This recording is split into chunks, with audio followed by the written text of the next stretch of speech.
नमस्कार। कुरुक्षेत्र में है आप, जिसका फैलाव वहां तक है जहां तक सूर्य की किरणें पहुंचती है। जहां ना कोई नीति है ना कोई नियम है। जहां ना सूर्योदय के साथ युद्धारंभ होता है, ना ही सूर्यास्त के साथ युद्ध समाप्ति की घोषणा होती है। जहां कोई भी किसी भी क्षण अपने राजनीतिक साम दाम दंड भेद का उपयोग कर राजनीतिक जमीन पर कब्जा कर सकता है, साथ ही साथ राजनीतिक विजय पताका बुलंद कर सकता है, आसमान में फहरा सकता है। जब आप किसी कुरुक्षेत्र में कब्जा के लिए जाते हैं तो उसमें सबसे अहम घटक जो है वह एक रणनीति की तरह होता है। आपकी रणनीति जितनी मजबूत होगी उतनी सटीकता से आप और उतनी प्रमुखता से आप चीज़ों पर कब्जा कर लेंगे। और प्लानिंग राजनीति में काफ़ी महत्वपूर्ण है। ये प्लानिंग ही है, ये रणनीति ही है जो 2020 के विधानसभा चुनाव में नीतीश कुमार जी को घुटने टेकने पर मजबूर कर दिया। जबकि नीतीश कुमार जी लगातार पिछले दशक से सत्ता में थे, बिहार के मुख्यमंत्री पद पर थे। इसके बाद हमने यह भी देखा कि नीतीश कुमार जी का उदय होता है बिहार में। उनकी पार्टी जनता दल यूनाइटेड कैसे पूर्ण बहुमत की सरकार बनाती है और कालांतर में धीरे धीरे जो है वह कैसे उनके अगर चेहरे में देखें उनका जो विश्वास है जनता में, उनके प्रति जो विश्वास है उसमें कैसे कमी आती है और नीतीश कुमार जी महज 43 सीटों पर आकर के सिमट जाते हैं। और ऐसे में नीतीश कुमार जी इसके पीछे अपने चेहरे का घटता हुआ प्रभाव नहीं बताते हैं, बल्कि नीतीश कुमार जी यह कहते हैं कि इसमें बीजेपी ने उनके साथ सहमत का खेल खेल दिया। लेकिन नीतीश कुमार जी भी राजनीतिक चाणक्य कहे जाते हैं, लेकिन इसके बावजूद नीतीश कुमार जी को ये पता नहीं चलता है कि 2020 के चुनाव में उनके साथ कौन सा खेला हो रहा है। लेकिन अब आपको बता दें कि बिहार में अब परिस्थिति बदल गई है। परिस्थिति ऐसे बदली कि 2020 के बाद जो है 2025 तक का कार्यकाल एनडीए सरकार पूरा नहीं कर पाई और बीच में ही नीतीश कुमार जी सत्ता की चाबी एनडीए के हाथों से छीन करके, यानी कि बीजेपी के हाथ से छीन करके राजद के हाथों में जा करके थमा दिया। और नीतीश कुमार जी इस पूरे प्रकरण में, इस राजनीतिक उठापटक में एक ही चीज़ कंस्टेंट रही कि नीतीश कुमार जी बिहार के मुख्यमंत्री हैं, कल भी थे आज भी हैं। और ऐसे में अब गठबंधन चेंज हो गया है, गठबंधन बदल गया है, पाला बदल लिए लेकिन तमाम चीज़ें हो गई। लेकिन अब देखें तो बिहार में उपचुनाव को लेकर के शोर चल रहा था और उपचुनाव के बारे में कहा जाता है कि झांकी होता है उपचुनाव। और इस बार का उपचुनाव भी बेहद खास था, क्योंकि इस बार उपचुनाव मोकामा और गोपालगंज दो अहम जगह पर था। मोकामा की बात करें तो मोकामा क्षेत्र से बाहुबली जो हैं अनंत सिंह जी आते हैं। अनंत सिंह जी नीतीश कुमार जी के साथ भी रह चुके हैं, आरजेडी के साथ भी रह चुके हैं, निर्दलीय भी रह चुके हैं और तीनों स्थिति में अनंत सिंह जी सिर्फ और सिर्फ विजय हुए थे। इसके बाद गोपालगंज की बात करें तो गोपालगंज यूँ तो राजश्री प्रीमो लालू प्रसाद यादव जी का गृह जिला है, लेकिन इस बार गोपालगंज नाक का विषय हो गया था। आपको बता दें कि बीजेपी के लिए भी, क्योंकि बीजेपी इस बार ऐसा पहला बार था जब नीतीश कुमार जी उनके साथ नहीं थी, तब जाकर के बीजेपी इस बार उपचुनाव में फाइट करने जा रही थी। हालांकि उपचुनाव के रिजल्ट भी आ गए। दोनों जगह जो है वो मामला पुराना ही रहा, यानी कि जहां बीजेपी का सीट था वहां बीजेपी जीती और मोकामा जो अनंत सिंह का था वह अनंत सिंह ही जीते, यानी कि राजद ही जीती। लेकिन यहाँ भी एक बड़ा गेम हो गया जिस गेम को समझने की ज़रूरत है। आपने ये तो देख लिया कि रिजल्ट आ गया, लेकिन होता क्या है कि जब किसी चीज़ का परिणाम आ जाता है तो उसके पीछे की मेहनत और इसके पीछे की रणनीति छुप जाती है। लेकिन जब आप राजनीति के विद्यार्थी होते हैं, जब आप को राजनीति सीखनी है, राजनीति को समझनी है, तो एक एक पहलुओं पर ध्यान देना होता है। और इसी पहलुओं से निकल करके आता है कि कितना खतरनाक रणनीति का इस बार प्रयोग किया गया। आपको बता दें कि इस उपचुनाव में जो मोकामा और गोपालगंज में संपन्न हुआ है। सबसे पहले बात करते हैं गोपालगंज की। गोपालगंज में आपको याद होगा कि पहले से ये मान करके चला जा रहा था कि बीजेपी सहानुभूति वोट बटोर लेगी। जाहिर सी बात है कि बिहार में पहले भी कई चुनाव हुए हैं जहां सहानुभूति वोट बटोरने वाला जो है एक फैक्टर रहा है। आपको याद होगा कि जनता दल यूनाइटेड के प्रत्याशी मीना कामत बनाए गए।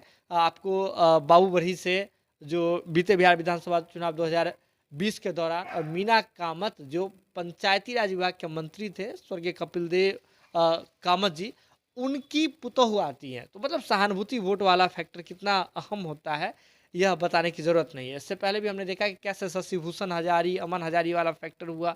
मतलब तमाम चीज़ें हमने देखी। तो बीजेपी भी इसी फ़ॉर्मूले पर काम कर रही थी और बीजेपी वहाँ जो दिवंगत है उनकी पत्नी को उन्होंने टिकट दिया था और बीजेपी समझ के जा रही थी कि सहानुभूति वोट बटोर लेंगे।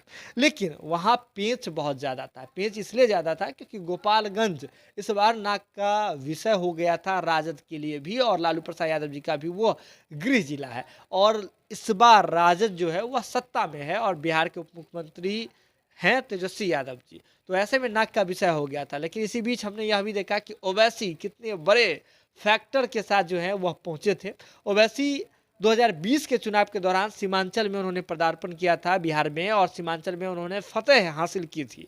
जिसके बाद ओवैसी जी ने ऐसा लगा कि एक टारगेट बना लिया है राजद को और राजद को डैमेज करने के लिए ओवैसी जी ने एक बड़ा काम किया। उन्होंने मोकामा में अपने प्रत्याशी को तो नहीं उतारा लेकिन गोपालगंज में उतार दिया।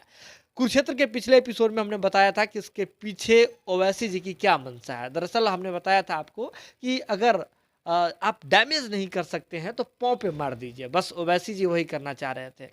मोकामा से ज़्यादा प्रभाव गोपालगंज में पड़ना था राजद को, इसलिए भी क्योंकि आपको दलित वाला वोट बैंक है, मुस्लिम वाला वोट बैंक है गोपालगंज में। और इसके बाद अगर देखें तो गोपालगंज गृह जिला था लालू प्रसाद यादव जी का। तो ऐसे में ओवैसी जी इन तमाम अनुकूल परिस्थितियों को भाप कर वे समझ रहे थे कि राजद को अगर वहाँ उन्होंने अगर चोट पहुँचाया तो इस घाव का जो प्रभाव है वह दीर्घकालीन रहेगा, यानी कि इस घाव का जो प्रभाव है वह लंबे समय तक रहेगा। तो इसी सोच के साथ ओवैसी जी उतरे और ओवैसी जी ने अपना काम कर दिया। हालांकि बाद में राजद के लोगों ने परिणाम के बाद यह आरोप लगा दिया कि ओवैसी जी बी टीम के तरह काम कर रहे हैं बीजेपी के और ओवैसी जी उनके हाथों बीजेपी के हाथों यूज्ड हो रहे हैं। सीमांचल वाला भी उन्होंने जो है राजद के कई नेताओं ने सीमांचल वाला जो पूरा प्रकरण है उसे भी दोहराया, गोपालगंज वाला प्रकरण दोहराया। लेकिन अगर कुल मिलाकर के देखें तो सीधे ओवैसी जी के बिहार में एंट्री से सबसे ज़्यादा अगर किसी को डैमेज हो रहा है तो वह राजद को डैमेज हो रहा है, क्योंकि राजद का एक परंपरागत वोट बैंक रहा है एमवाय समीकरण वाला। तो एमवाय समीकरण वाले वोट बैंक पर सीधे तौर पर प्रभाव ओवैसी जी करते हुए दिख रहे हैं। और गोपालगंज में जो अगर विजय तिलक लगा है बीजेपी के सर पर तो उसमें एक फैक्टर ओवैसी जी का भी वहां से चुनाव लड़ना है। और क्योंकि ओवैसी जी जो चुनाव लड़े तो उसने उन्हें जितना भी वोट पड़ा वह राजद वाले वोट बैंक से ही कट करके ओवैसी जी को मिला था। यह चीज़ें आम है। लेकिन आपको क्या लगता है सिर्फ ओवैसी जी ही फैक्टर थे? अगर आप ये कहेंगे और बीजेपी सिर्फ इसी भरोसे काम करती तो बीजेपी सफल नहीं होती, क्योंकि जानकार ये बता रहे हैं कि अंतिम दौर तक वहां गोपालगंज में बीजेपी चुनाव हार रही थी। और फिर जब बीजेपी के केंद्रीय नेतृत्व को ये पता चलता है, ग्राउंड पूरा रिपोर्ट पता चलता है, पूरा सर्वे रिपोर्ट जाता है बीजेपी के केंद्रीय नेतृत्व के पास, तब केंद्रीय नेतृत्व एक फैसला लेती है। क्या फैसला लेती है और क्यों केंद्रीय नेतृत्व को ये फैसला लेना पड़ता है, ये दोनों चीज़ सोचने लायक है। सबसे पहले लेते हैं कि क्या फैसला लिया। 2020 वाला फैसला लिया। 2020 में जो वे इंटरनल चीज़ें कर रहे थे तो इस बार 2022 में आकर के उन्होंने सार्वजनिक रूप से किया। जी हाँ, आप बात सही समझ रहे हैं, हम प्लान सी के बारे में कर रहे हैं, सी फॉर्मूला के बारे में। सी फॉर चिराग। चिराग वाला फैक्टर जो है इसने गोपालगंज में एक जादू दिखा दिया है। कैसे? तो गोपालगंज में पासवान समाज का अच्छा खासा वोट बैंक है और ऐसे में अंतिम समय में जाकर के चिराग पासवान जी को बीजेपी के केंद्रीय नेतृत्व ने गोपालगंज जाकर के चुनाव प्रचार करने के लिए कहा। आपको याद होगा कि चुनाव से ठीक पहले कैसे जो है वह फिर से लोक जनशक्ति पार्टी के ऑफिशियल ट्विटर अकाउंट से चिराग पासवान जी के ट्विटर अकाउंट से लिखा गया कि एक बार फिर से स्पष्ट करना चाहता हूं कि हम जो है यानी कि लोजपा जो है वह खुले तौर पर बीजेपी के प्रत्याशियों का समर्थन इस बार कर रही है उपचुनाव में। और उसके बाद चिराग पासवान जी गोपालगंज भी पहुंचे थे और अंतिम दौर में वो जो वोट बैंक है चिराग पासवान जी के पहुंचने से चिराग पासवान वाला वोट बैंक वो जो है उधर ट्रांसफर हुआ। मतलब 3 फैक्टर, सहानुभूति वाला वोट बैंक, चिराग वाला फॉर्मूला जो पहले से आजमाया हुआ है और प्रत्यक्ष रूप से बीजेपी के द्वारा 2020 में, और तीसरा अगर बात करें तो तीसरा में ओवैसी वाला फैक्टर। ये गोपालगंज में अगर देखें तो बहुत कम मार्जिन से अगर बची है सीट अगर बीजेपी की, तो इसमें ये 3 फैक्टर है, मतलब 3 फैक्टर मिला करके इस सीट को बचाने में लग गया। हालांकि अगर देखें तो बीजेपी इस बात पर बहुत ज़्यादा खुश हो रही थी कि मोकामा में पहली बार चुनाव लड़े और इतने वोट लाए, तो इसमें भी बीजेपी की आप कमाल नहीं कह सकते हैं, क्योंकि आपको याद होगा कि मोकामा क्षेत्र में चिराग पासवान जी अंतिम समय में जाकर के रोड शो किए थे। मोकामा बीजेपी के लिए नहीं थी, लेकिन चिराग पासवान के लिए बिल्कुल नहीं थी। आपको याद होगा कि 2020 के दौरान चिराग पासवान जी स्वतंत्र रूप से अपने प्रत्याशी को उतारे थे, और प्रत्याशी को उतारे ही नहीं थे बल्कि 13,000 के आसपास वोट भी लाए थे। तो चिराग पासवान जी के लिए मोकामा वाला भी मैदान नया नहीं था, और ऐसे में बीजेपी के कैंडिडेट को वहां जो हार करके भी जितना वोट मिला है उसमें चिराग पासवान जी बेहद अहम है। और कुल मिलाकर बात समझिए ना, तो हम तो पहले से ही कह रहे हैं कि बिहार बीजेपी को इन तमाम चीज़ों में अब फैसला लेने की छूट नहीं है।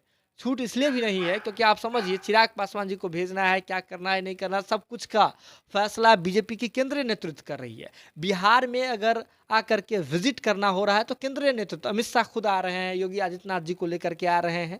मतलब बिहार बीजेपी के जो नेता हैं, अभी वर्तमान के नेता हैं, उस पर केंद्रीय टीम बीजेपी की भरोसा नहीं जता रही है, और यही कारण है कि बिहार बीजेपी में बड़ा फेरबदल होना है। और ऐसे में चिराग पासवान जी जो 2020 में उन्होंने काम किया था, 2022 के उपचुनाव में जो उन्होंने काम किया है, तो ऐसे में चिराग पासवान जी का कद बीजेपी के केंद्रीय नेतृत्व के नज़र में बहुत तेजी से बढ़ा है।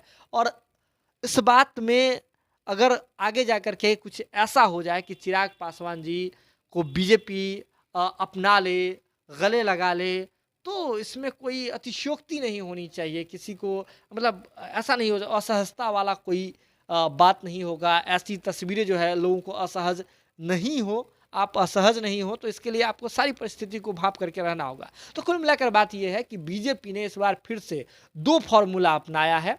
एक फॉर्मूला जिस ओवैसी जी पर पहले से जो आरोप लगता रहा है कि बीजेपी की बी टीम वाला, तो एक बी टीम वाला चीज़ तो स्वतः चल रहा है।